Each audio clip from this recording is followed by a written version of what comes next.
हारकर जीतने वाले को बाजीगर नहीं अडानी कहते हैं। अडानी के शेयरों ने छुआ आसमान। अडानी ने दिखा दिया शेयर मार्केट के वो ही है बेताज बादशाह। विपक्षियों ने अडानी को बताया मोदी का दोस्त। हिंडनबर्ग ने अडानी ग्रुप पर लगाए थे गंभीर आरोप। राहुल गांधी ने अडानी को बताया था चोर। लोकसभा के चुनाव 2024 में होने वाले हैं और इसको मद्देनजर रखते हुए सभी विपक्षी दल एक हो चुके हैं। विपक्षी दल के नेताओं को ये लगता है कि गौतम अडानी को विश्व में आगे बढ़ाने में प्रधानमंत्री मोदी का हाथ है। वहीं दूसरी तरफ अमेरिकी शॉर्ट फर्म हिंडनबर्ग ने अडानी ग्रुप पर आरोप लगाए थे। फिल्म बाजीगर तो आपको याद होगी और उस फिल्म का एक डायलॉग भी आपको याद होगा कि हारकर जीतने वाले को बाजीगर कहते हैं। वो ही डायलॉग आज अडानी पर फिट बैठ रहा है। हारकर जीतने वाले को अडानी कहते हैं। आपको याद होगा जब हिंडनबर्ग की रिपोर्ट अडानी ग्रुप पर आई थी तो देश में भूचाल आ गया था। देश में ऐसी सुनामी आई थी कि शेयर मार्केट धड़ाम से गिर गया। लेकिन कहते हैं ना कि सच्चे और भले इंसान का कोई कुछ नहीं बिगाड़ सकता, क्योंकि उनके साथ भगवान होते हैं। भगवान उनका साथ और हाथ नहीं छोड़ते। वैसे ही गौतम अडानी ने हार नहीं मानी और पहले की तरह फिर एक बार उन्हें शेयर मार्केट में लाभ हुआ।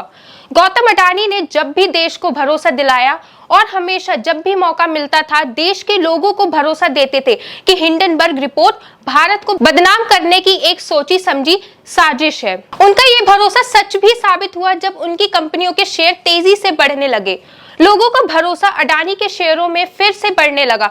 उसका ही परिणाम ये हुआ कि आज अडानी ग्रुप शेयरों की शॉर्ट सेलिंग से 12 शॉर्ट सेलरों को फायदा हुआ और साथ ही आज अडानी ग्रुप के शेयर आसमान छू रहे हैं। अडानी के शेयरों में करीब 50% से भी ज्यादा निवेशकों को फायदा हुआ। हिंडनबर्ग रिपोर्ट के बाद भी जिन शेयर धारकों ने गौतम अडानी और उनकी कंपनियों पर भरोसा बनाए रखा, आज उनको दोनों हाथों से फायदा हो रहा है। शॉर्ट सेलिंग दरअसल निवेश का वह तरीका है जिसमें बेचने के नाम पर प्रतिभूतियों को उधार लिया जाता है और बाद में कीमतें गिर जाने पर वापस खरीद लिया जाता है। इस प्रक्रिया में दरअसल निवेशक दांव लगाते हैं और शेयर की कीमतों में गिरावट से मुनाफा कमाते हैं। याद कीजिए उस मंजर को जिसमें हिंडनबर्ग रिपोर्ट का ये आलम रहा कि अडानी ग्रुप को भारी भरकम आर्थिक नुकसान झेलना पड़ा था।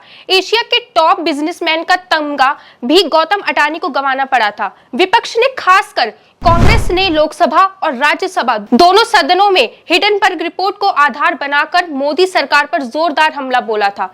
मोदी गौतम अडानी को फायदा पहुंचाते हैं। हिंडनबर्ग ने आरोप लगाया था कि उद्योगपति गौतम अडानी ने अडानी समूह की कंपनियों के स्टॉक की कीमतों में हेरफेर करने के लिए मॉरिशस में शेल कंपनियों का इस्तेमाल किया था। अडानी समूह ने सभी आरोपों से इनकार किया और हिंडनबर्ग की रिपोर्ट को भारत, उसके संस्थानों और विकास गाथा पर सोचा समझा हमला करार दिया। हिंडनबर्ग रिसर्च ने अपनी 24 जनवरी की रिपोर्ट में अडानी ग्रुप के खिलाफ धोखाधड़ी, स्टॉक हेरफेर और मनी लॉन्ड्रिंग के आरोप लगाए थे। समूह का ऑडिट करने वाली फर्मों के आकार और क्षमता का मुद्दा भी उठाया था। हालांकि अडानी ग्रुप ने बार बार इन सभी आरोपों का खंडन किया था।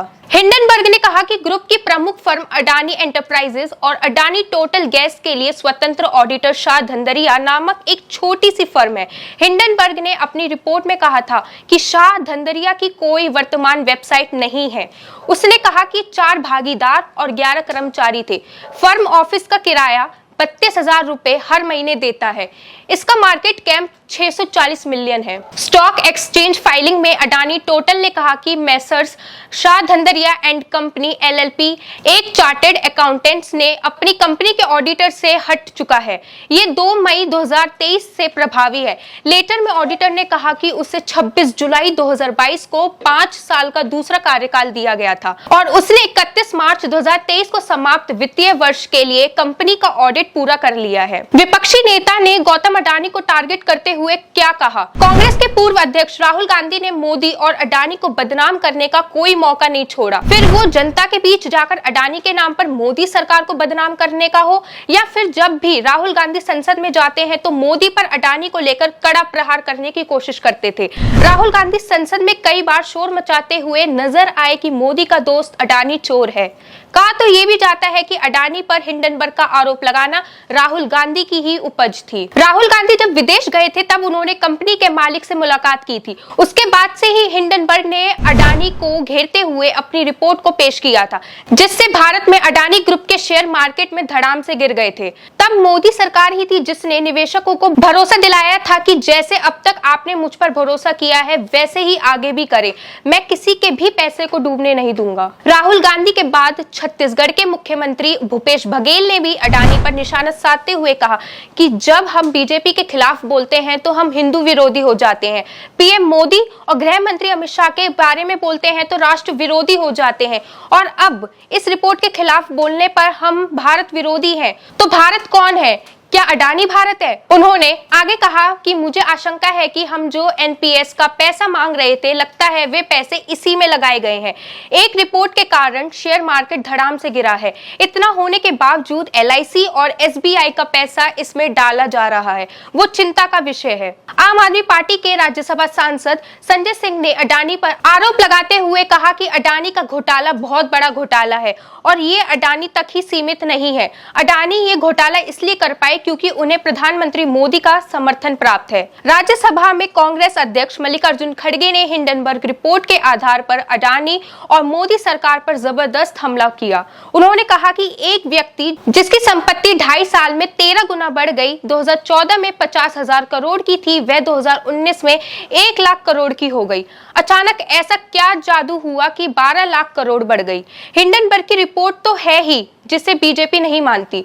वहीं आपको ये भी बता दें कि उड़ीसा के बालासोर में जहां 3 ट्रेन आपस में भिड़ गई थी, जिसमें 280 लोग इस ट्रेन हादसे का शिकार हुए थे, तो वहीं दूसरी ओर 900 से ज्यादा अधिक लोग घायल हुए थे।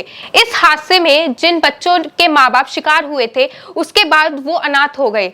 उनकी पढ़ाई लिखाई की जिम्मेदारी अब गौतम अडानी ने ले ली है। आज की रिपोर्ट में फिलहाल बस इतना ही। देश विदेश की तमाम बड़ी खबरों के लिए देखते रहिए खबर इंडिया।